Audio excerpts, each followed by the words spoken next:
जब मैंने सोचा कि मैं निर्बल हूं, तो सिद्ध निर्बलता में सिद्ध सामर्थ बन के वो मेरे पास आ गया। और मैं आपको बताना चाहता हूं, खुदावंद यीशु मसीह ने कहा चेलों से जाते समय थोड़ी देर और रह गई है, ये संसार मुझे नहीं देखेगा, वरन तुम मुझे देखोगे कि मैं तुम्हारे साथ, वरन तुम्हारे अंदर होऊंगा। आमीन। मैं विश्वास करता हूं इस बादल ने आपको कभी छोड़ा नहीं है। आमीन। क्या आप इस बात को कह सकते हैं अपने जीवन में गवाही के बतौर, इस बादल ने आपको कभी छोड़ा नहीं। आमीन। उसने कहा ना मैं कभी तुम्हें छोड़ूंगा, ना मैं कभी तुम्हें त्यागूंगा। जब मैंने सोचा कि असंभव है, उस असंभव को संभव करने वाला, वो जो कि उस गीत को बहुत पसंद करता है, only believe all things are possible. आमीन। वो हमारे साथ साथ रहता है। आमीन। आइए हम लोग सब उस कोरस को गाएंगे, उस गीत को गाएंगे, ओनली बिलीव। इससे पहले कि हम संदेश में चले,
Pastor Brian Ashish.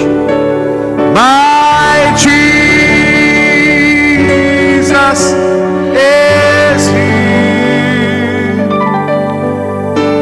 and all things are possible. My Jesus.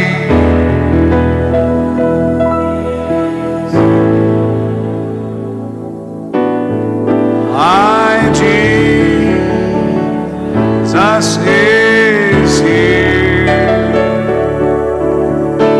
My Jesus is here, and all things are possible. My Jesus is here. धन्यवाद देते हैं प्रभु यीशु मसीह, आपने एक बार फिर हम पर रहम किया और ये तौफीक दी कि हम शाम को एक बार फिर उपवास सहित आपके भवन में आ सकें, कि अपनी दुआओं को आपके सामने रख सकें।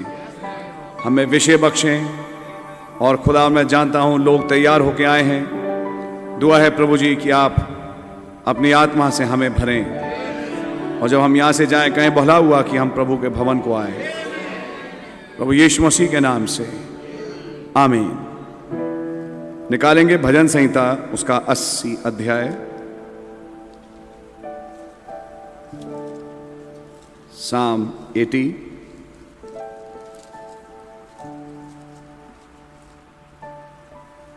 मुझे ये आसाफ के ज़बूर बहुत बढ़िया लगते हैं। फिर मैंने ढूंढा ये आसाफ कौन था, तो ये मात्र एक म्यूजिशियन नहीं था, ये एक नबी था। और इसलिए ये आसाफ के लिखे गीत हमेशा पता नहीं मुझे अट्रैक्ट करते थे, बिकॉज ये साम्स प्रोफेटिक हैं। मैं अपनी इंग्लिश की बाइबल में पढ़ रहा हूं, आप लोग अपनी बाइबलों में देख सकते हैं। Psalm 80, ज़बूर 80।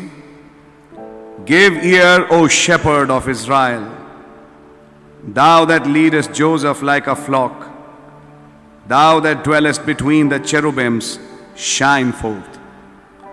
Before Ephraim and Benjamin and Manasseh, stir up thy strength and come and save us. Turn us again, O God, and cause thy face to shine, and we shall be saved. O Lord God of hosts, how long wilt thou be angry against the prayer of thy people? Thou feedest them with the bread of tears, and givest them tears to drink in great measure. Thou makest us a strife unto our neighbors, and our enemies laugh among themselves. Turn us again, O God of hosts, and cause thy face to shine, and we shall be saved. Thou hast brought a wine out of Egypt. Thou hast cast out the heathen and planted it. Thou preparest room before it, and didst cause it to take deep root, and it filled the land. The hills were covered with the shadow of it, and the boughs thereof were like the goodly cedars. She sent out her boughs unto the sea, and her branches unto the river. Why hast thou then broken down her hedges, so that all they which pass by the way do pluck her? The boar out of the wood doth waste it. Mind you, this psalm was spoken at the time जब दाऊद के ज़माने में और सुलेमान के ज़माने में गुलामी नाम की कोई चीज़ नहीं थी।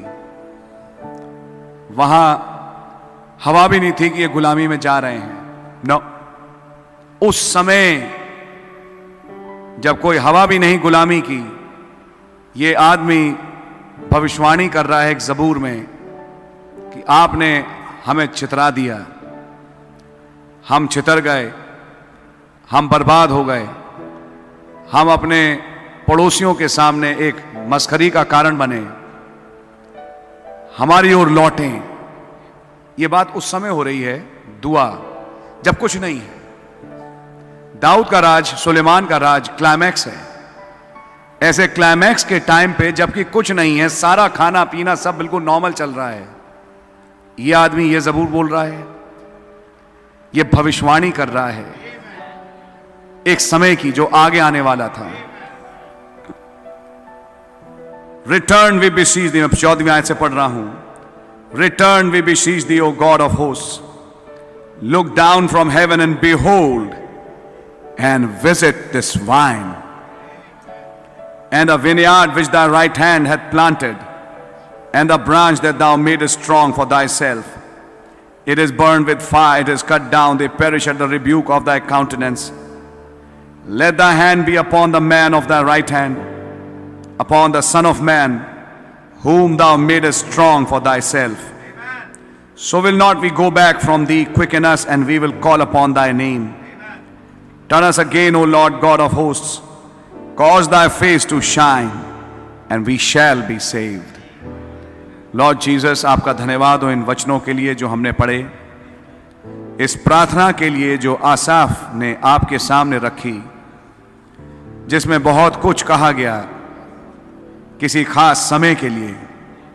हम जानते हैं कि स्क्रिप्चर्स के कंपाउंड मीनिंग होते हैं, वही आयतें एक समय पूरी होती हैं और वही भविष्यवाणी फिर कई और भी पूरी होती हैं। आज हमें तौफीक दें, जब भाई लाल उनका ग्रुप यहाँ आज आया है, उफ़ा सहित हमारी दुआएं आपके हुजूर कबूल हों।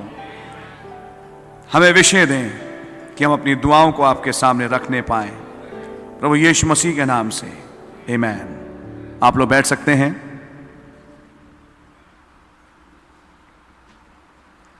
थोड़ी देर के लिए खुदावन के वचन से चंद बातों को हम देखना चाहेंगे। जैसा आप लोगों के पास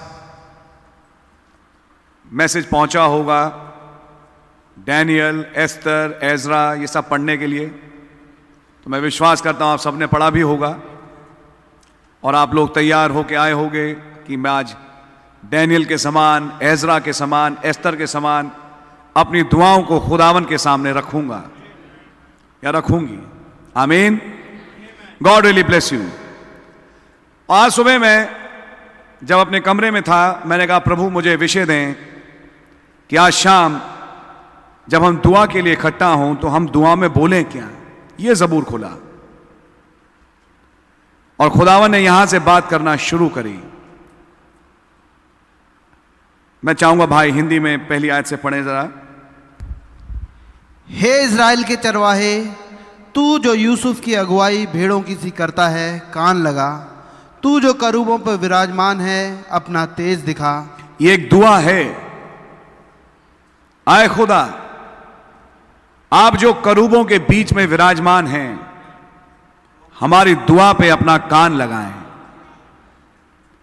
ये बड़ी इंपॉर्टेंट दुआ है जो मैं आज करने जा रहा हूं। प्रभु, आपकी निगाहें और आपके कान मेरी दुआ पे लगने पाए प्लीज। एक दुआ है एक खास समय की। दूसरी आयत, एप्रेम, बिन्यामीन और मनश्शे के सामने अपना पराक्रम दिखाकर हमारा उद्धार करने को आ। नोटिस करें, एफ्राइम, बिन्यामीन और मनश्शे के सम्मुख अपनी सामर्थ को, अपनी महिमा को जगा के दिखाएं और आके हमें बचाएं।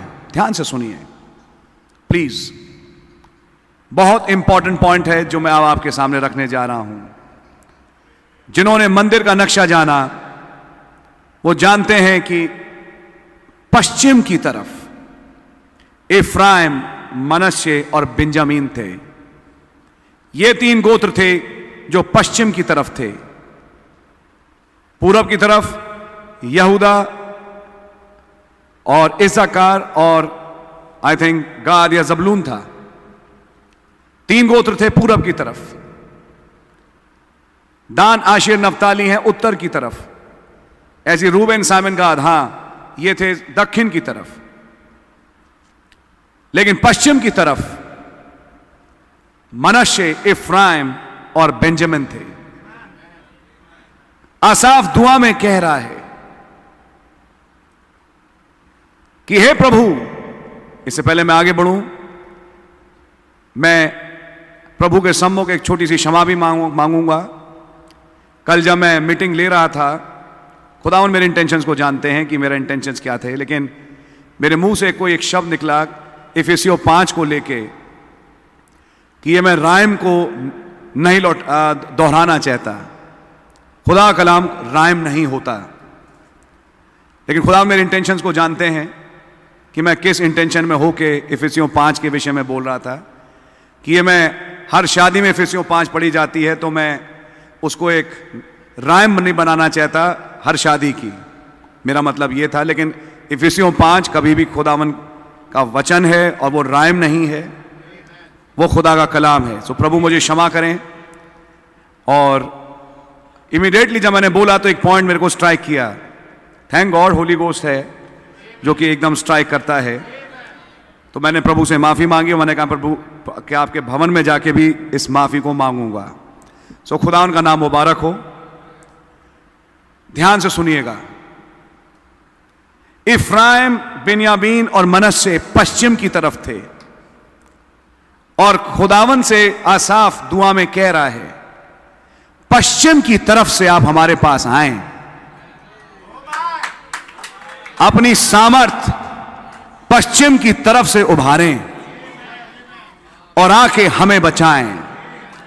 कितनी अप्रोप्रिएट दुआ है एक ऐसे समय जब एक वायदा हमें दिया गया कि पश्चिम से एक सफेद घुड़सवार आएगा और हम एक बार फिर सवारी करेंगे। तो दुआ भी कह रहा है पश्चिम की तरफ से जहां इफ्राइम, बिन्यामीन और मनश्शे हैं, हे प्रभु आके हमारा उद्धार करें। हम अगर आप अपने आप को उठा के देखें आज, क्या आप वो दाखलता नहीं हैं जो निकाले गए? क्या आप नहीं खुदा के द्वारा एक बहुत अच्छी भूमि में रोपे गए? लेकिन कई बार नोट करें तो यह दिखाई पड़ता है कि जीवनों के चारों ओर जो खुदा का बाड़ा होना चाहिए वो है नहीं। और दुआ करने वाला कह रहा फिर आपने ये बाड़ा हटा क्यों दिया? जंगली सुअर और जाने कौन कौन से जानवर आके इसको परागंदा करते हैं।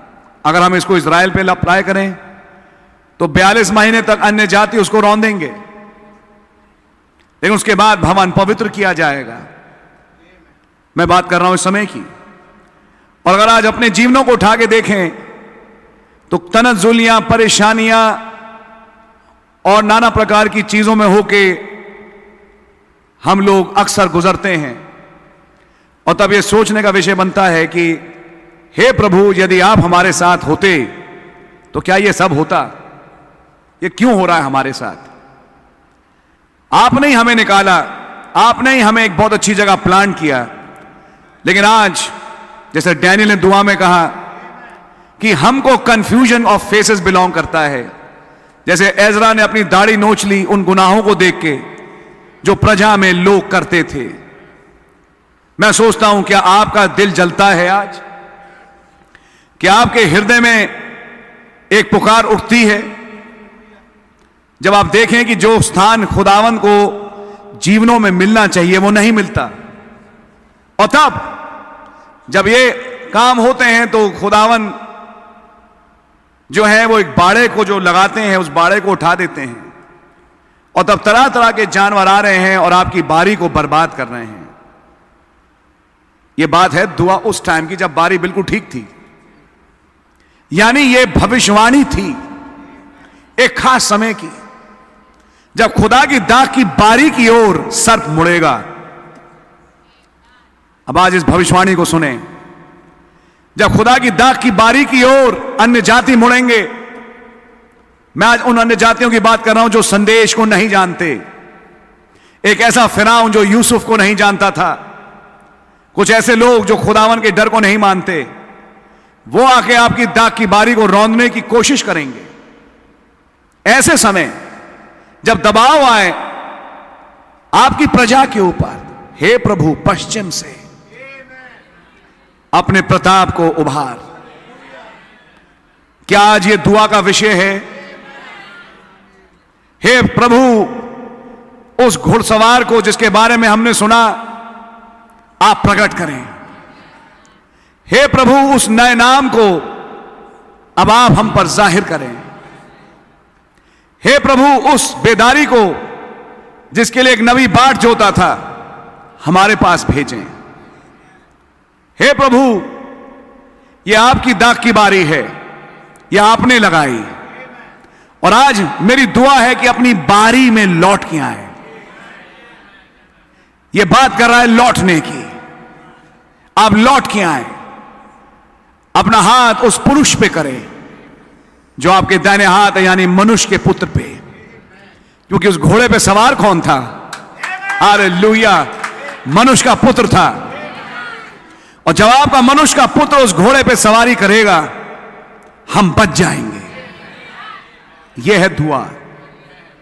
क्या है? प्रभु रहम कर और पश्चिम से अपने प्रताप को प्रकट कर। बड़ी अजीब दुआ सिखा रहा हूं आज। अक्सर दुआ में यह कहा जाता स्वर्ग से उंडेल, आज यह है पश्चिम से उंडेल। पश्चिम से अपने प्रकाश को हम पे चमका। कोई कहेगा चमक तो चुका, लेकिन संदेश को जब पूरी तरह से ना पढ़ें तो कुछ चंद बातों पे आके अटक जाएंगे। यह बात समझ में नहीं आएगी कि नबी ने खुद बोला कि पश्चिम की तरफ से एक घुड़सवार आएगा सफेद, जिसको हम प्रकाशित वाक्य 19 में देख चुके। ये कोई और नहीं, हमारे प्रभु यीशु मसीह हैं। लेकिन एनमॉर्फी थे एक नबी के जिस्म के पीछे। जो भी हो वो मसीह है जो कि एक प्रोफेटिक मिनिस्ट्री में लौट के आएंगे, और वो एक हवा चलेगी, एक स्वीप चलेगा, जिस स्वीप में खुदावन अपने लोगों को एक नई ताकत से भरेंगे। आज सुबह फिर से मेरी थोड़ी सी तबीयत हल्की सी खराब हुई, थोड़ा वॉमिटिंग सेंसेशन और कुछ कमजोरी, लेकिन थोड़ी देर के लिए मैं सो गया तो मैंने एक ख्वाब देखा, और ख्वाब में मैं देख रहा हूं कि हमारा घर है, उसमें अचानक कई बहनें आ गईं। मैं बहन सारा से कह रहा हूं कि आप इन्हें अटेंड करें, और समझाया जाता है कि कलीसिया की हैं। God bless you. फिर मैं कह रहा हूं मुझे कहीं जाना है, मुझे निकलना है, कुछ चीजें लेनी है। मैं गाड़ी उठाता हूं अपनी, तो जब गाड़ी उठाता हूं तो मेरे साथ भाई टाइटस है। मैं टाइटस भाई को देखता हूं कि मैं भी चल रहा हूं। मैंने कहा बिल्कुल ब्रदर।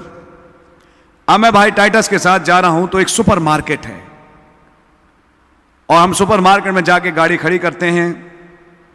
मैं अंदर जाता हूं, मैं एक जगह, और ये मार्केट वो जहां मैं पहले भी जा चुका हूं, एक से एक चीजें हैं वहां पे। मैं वहां पहुंचता हूं, जब मैं वहां पहुंचा तो वहां कुछ है ही नहीं। तो मैंने कहा अरे यहां तो एक से एक सामान थे बेचने के, आपके कहां गए? मैं तो खरीदने आया था। जी अभी वो दुकान लगेगी, अभी तो लगाएंगे सामान। हमने कहा अच्छा। फिर हम टाइटस भाई से कह रहे हैं भैया फिर अब यहां वेट करने का क्या फायदा, फिर हम लोग चलते हैं, अभी फिर बाद में आएंगे। अब जब मैं लौट रहा हूं तो मुझे अपनी गाड़ी नहीं मिल रही, गाड़ी नहीं मिल रही। तो हम ख्वाब में ही एक दूसरे से बात कर रहे हैं, बात कि ऐसे करें ये करें। मैंने हम लोग क्यों ना रिट्रेस करें उस रास्ते को जिस रास्ते से हम आए थे और हमने गाड़ी लगाई थी, कहीं हम अपना रास्ता तो नहीं भटक रहे। खुदा का धन्यवाद हो, चलते हुए आए तो फिर मुझे गाड़ी दिखी और मेरे को अपना छोटा बेटा तिमोथी उसमें बैठा हुआ, मैंने कहा अरे मिल गई गाड़ी। लेकिन जब मैंने गौर से देखा तो वो नंबर नहीं है जो हमारी गाड़ी पे नंबर है। तो हमने कहा लेकिन गाड़ी का नंबर तो दूसरा है। तो एक आवाज कहती है ख्वाब में, बोल दे और यही तेरी गाड़ी है। मैंने बोल दिया, और इसका चिन्ह यह होगा कि हर गाड़ी का ऑटो लॉक अपना होता है। मैंने कहा मैं इसको लगाता हूं। मैंने लगाया, खट से गाड़ी खुल गई। और फिर मैं ख्वाब में ही देख रहा हूं कि मैं भाई से रास्ते भर मुंह से बोलने की सामर्थ्य के विषय में बात कर रहा हूं, और हम ये बात करते हुए लौट रहे हैं। अजीब ख्वाब। ख्वाब ऐसे भी नहीं आता, और अगर ऐसा देखा गया तो इसका मतलब यह है कि वो समय भी बहुत नजदीक है। तो क्या आज मेरे और आपके लिए एक विषय नहीं है दुआ करने का? हे प्रभु, पश्चिम से अपने प्रताप को प्रकट कर। वो वायदा जो किया गया एक दूसरे समय का, जब वो घोड़ा चलेगा और हम एक बार फिर सवारी करेंगे, हे प्रभु उसे भेजें। यकीन मानिए, मैं एक बात बोलना चाहूंगा। यह समझा गया कि वो सवारी हो रही है, वो सवारी हो चुकी। अगर वो सवारी हो रही है, हो चुकी, हम दूसरे प्रेरितों काम की किताब लिख चुके, तो फिर नया नाम भी प्रकट हो चुका होगा।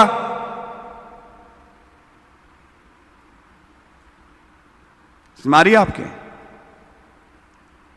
याद रहे, एक खास किस्म का संदेश है, जो संदेश जिस्मों को बदलेगा। एक खास किस्म की आउटपोरिंग आएगी जो बॉडीज को चेंज कर देगी। जिस लेवल पे आप और हम अभी तक नहीं पहुंचे, लेकिन दुआ है, हे प्रभु हमारा उद्धार कर।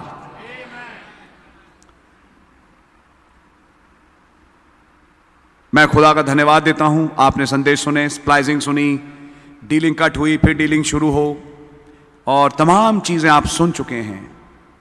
इसके आधार पे आज मेरे और आपके लिए अब एक दुआ का विषय है। हे प्रभु थर्ड पुल भेज, हे प्रभु उस सामर्थ को उंडेल, हे प्रभु उस नए नाम को हम पर प्रकट कर।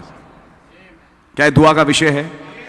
वैसे कौन कौन कन्विंस्ड है मेरे इस स्टेटमेंट से, आप लोग बताएं। या अगर एक फिजूल की बात है, कोई बात नहीं, या ये मौके की दुआ है आज की? क्या ये दुआ का विषय है कि अब वो घुड़सवार आए? जब रमलिया का बेटा आज गद्दी पर है अमेरिका में, और एक और कैथोलिक प्रेसिडेंट आ चुका, अंत आ चुका, ये एंड टाइम है। और अब रूस को उठा के देखिए, जो उत्तर का राजा है, जो बमबारी करता है, कितने करोड़ों अरबों रुपयों का नुकसान हुआ, और उसके साथ इकोनॉमी जो ऑलरेडी लड़खड़ा रही थी, वो तो समझिए अब चूर हो चुकी है। किसी तरीके से डॉलर को रखा गया, लेकिन अब वो गिरेगा, और डॉलर गिरा नहीं, रोम आया नहीं। और इससे पहले कि रोम आगे बढ़े, एक दुल्हन को यहां से जाना है। तो फिर प्यारे भाई बहन, आप और हमारी साल्वेशन का समय अब कितना दूर रह गया। आपने निजी जीवन में उद्धार पाया, लेकिन अब कलीसिया रूप में दुआ करें, हे प्रभु अपने प्रताप को प्रकट कर। उस सवार को भेज, वो राइड जिसमें कि हम यहां से अब चले ही जाएंगे, हे प्रभु हमारे बीच में कर। क्या ये दुआ का विषय है? खुदावन का नाम मुबारक हो। और तब आसाफ का ये जबूर आज की तारीख पे लाइन बाय लाइन वैसे का वैसा पूरा हो जाता है। खुदावन का नाम मुबारक हो। इस जबूर को याद रखें और इसी के बिना पे आज मैंने आपको 2-3 चीजें बताई मांगने की, आप मांगे। हाँ, साथ में जैसा पिछले थर्सडे मैंने रखा, उन रूहों के लिए जो कैद में हैं। कैद का मतलब मेरा मतलब कहने का, देखिए मैं ये बोल रहा हूं, फिर से वही बात हुई। मेरा मतलब है उन रूहों के लिए जो अभी भी दुनिया में हैं लेकिन खुदावन के संभावित बेटे बेटियां हैं, दुआ करें कि वो बच सकें और खुदा के राज में आ सकें। लेकिन साथ में इस बेदारी के विषय में दुआ करें। अब ये समय आ गया, कुछ ना कुछ होगा पश्चिम से, और ये समय जब आ गया तो आप दुआ करिए और देखिए खुदावन अपने तेज को कैसे प्रकट करें। क्या पता जो पहले दुआ करे पहले उन्हीं के पास आए। कौन जाने हम पहले लोग हों जो ऐसी दुआएं कर रहे हैं, और हम ये दुआ उठा रहे हैं तो खुदावन कुछ ना कुछ तो करेंगे, क्योंकि समय बहुत नजदीक है। God really bless you. मैं भाई टाइटस को बुलाता हूं ताकि हमें दुआओं में भाई आगे ले चलें और आप लोग भी एक एक करके अपनी दुआएं रख पाएंगे। गॉड ब्लेस यू भाई टाइटस।